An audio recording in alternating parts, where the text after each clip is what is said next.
Halo teman-teman, kali ini Kupas Film akan mengupas tuntas alur cerita film Vivarium, salah satu film yang paling membingungkan dan membuat kita harus berpikir keras tentang inti dari film ini. Tanpa banyak basa-basi lagi, mari kita kupas filmnya.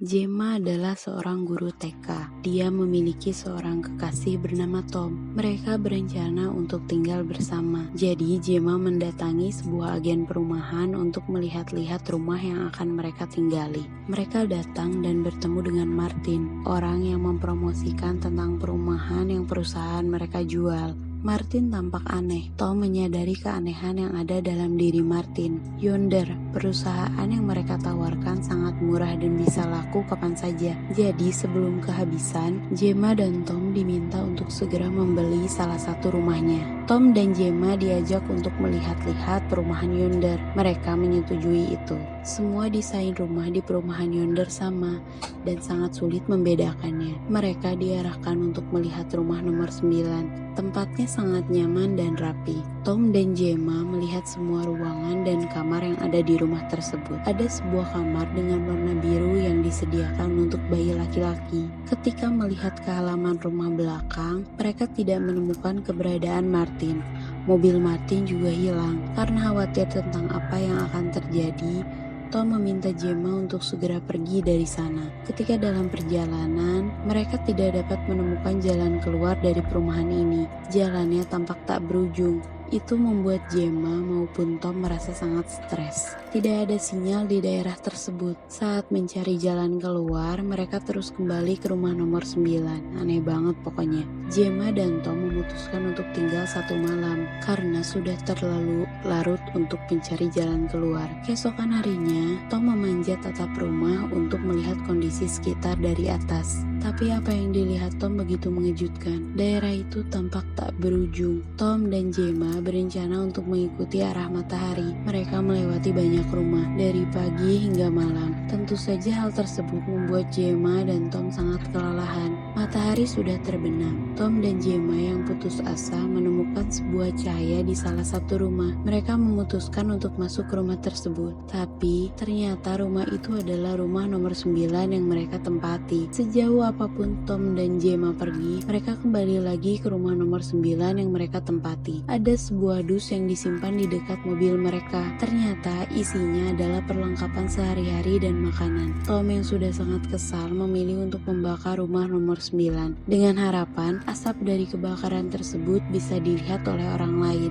Ketika bangun, Gemma menemukan sebuah dus yang berisi bayi laki-laki. Dalam dus tersebut tertulis, "Besarkan anak ini dan kalian bebas." Tom berpikir bahwa anak laki-laki ini tampak aneh. Yang lebih membingungkan, rumah yang dibakarnya juga kembali utuh seperti semula. Anak lelaki yang dibesarkan Tom dan Gemma memiliki pertumbuhan yang aneh. Sekitar 3 bulan, tubuhnya sudah sebesar ini. Cara jalannya juga cukup aneh. Mereka disuplai makanan setiap harinya. Gemma memperhatikan bahwa anak itu selalu mengamati semua dan menirunya. Anak itu tampak aneh, tapi Gemma berusaha untuk tidak terlalu memperdulikannya. Saat melemparkan puntung rokok ke rumput, Tom menyadari bahwa rumput itu adalah rumput buatan dan tanah yang mereka lihat juga merupakan plastisin yang dibuat seperti tanah. Tom terus menggali sementara Gemma menyadari bahwa dus yang mereka isi sampah sudah hilang. Itu artinya seseorang telah mengambilnya. Anak kecil itu meniru semua yang dilakukan Tom dan Gemma. Dia terus mengamati. Tom berusaha keras menggali setiap hari, berharap menemukan dasarnya. Anak itu menonton sesuatu yang aneh di TV. Gemma memperhatikannya. Tom sudah sangat geram karena anak laki-laki tersebut mengganggu kehidupan Tom dan Gemma. Dia mengurung anak lelaki itu di dalam mobil dan berencana membuatnya mati kelaparan. Gemma yang tidak tegaan menentang Tom dan menyelamatkan anak kecil tersebut. Hari demi hari, Tom dan Gemma mulai tidak akur dan sibuk dengan urusannya masing-masing. Tom sibuk menggali setiap hari, sementara Gemma sibuk mengurus anak lelaki itu. Di hati kecil Gemma, dia menyayangi anak kecil itu. Anak kecil itu selalu memanggil Gemma dengan sebutan ibu. Tom makan sendirian. Gemma yang tidak melihat keberadaan anak kecil itu segera mencari anak itu kemana-mana. Tapi siang harinya anak itu kembali dengan membawa sebuah buku dengan tulisan dan gambar aneh yang Gemma tidak pahami maksudnya. Gemma memancing anak itu untuk memberitahu siapa orang yang dia temui. Ketika diminta untuk memperagakan orang yang dia temui, Gemma sangat terkejut. Orang yang anak laki-laki itu temui sepertinya bukan manusia. Sudah setahun, anak lelaki itu kini beranjak menjadi lelaki dewasa. Gemma menyadari bahwa harusnya sejak awal Gemma mendengarkan Tom dan membuang bayi itu. Tubuh Tom sudah sangat kelelahan karena Tom terus-menerus menggali. Gemma diam-diam mengikuti kemana anak laki-laki itu pergi, tapi Gemma malah kebingungan dan dia sulit kembali ke rumah. Tom yang menggali cukup dalam menemukan sebuah kantong jenazah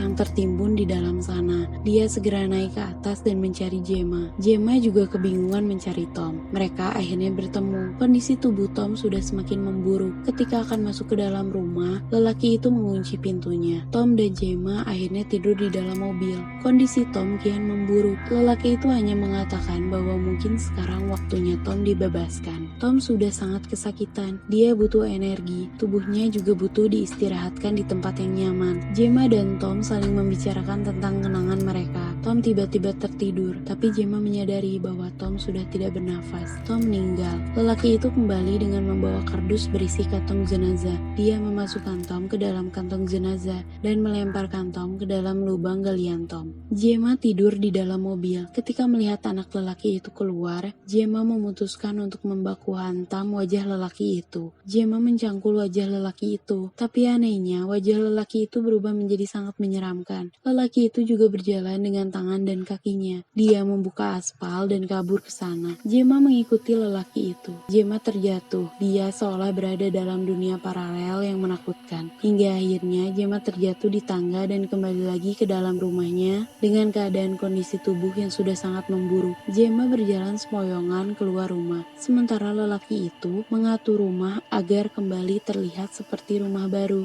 dan tidak pernah ditempati. Gemma yang sudah sekarat dimasukkan ke dalam kantong jenazah. Lagi-lagi Gemma menegaskan bahwa dia bukan ibu dari lelaki itu. Tapi lelaki itu tidak peduli, lalu melemparkan Gemma ke dalam lubang yang Tom gali. Lelaki itu kembali menimbun Tom dan Gemma. Dia pergi dari rumah itu setelah membuat rumah nomor 9 tampak seperti baru lagi. Lelaki itu datang ke tempat Martin. Dia menggunakan tanda pengenal bernama Martin. Martin yang sudah tua juga dimasukkan ke dalam kantong jenazah dan digulung bagaikan selimut, lalu dimasukkan ke dalam laci. Duh, sungguh miris sekali ya. Lelaki ini duduk menggantikan Martin lama dan korban selanjutnya datang. Setelah itu film pun selesai. Gimana nih menurut teman-teman tentang ceritanya? Agak membingungkan ya. Tapi ternyata sejak awal film ini sudah menjelaskan tentang penggambaran ceritanya. Penggambaran ceritanya melalui burung. Film ini dibuka dengan seekor anak burung yang menendang bayi burung lainnya dari sarang. Burung tersebut menyimpan telur mereka di sarang burung lain untuk menipu burung lain agar membesarkan telur mereka. Tapi ketika beranjak dewasa, induk angkatnya akan mencari makan untuk anak burung palsunya. Tapi justru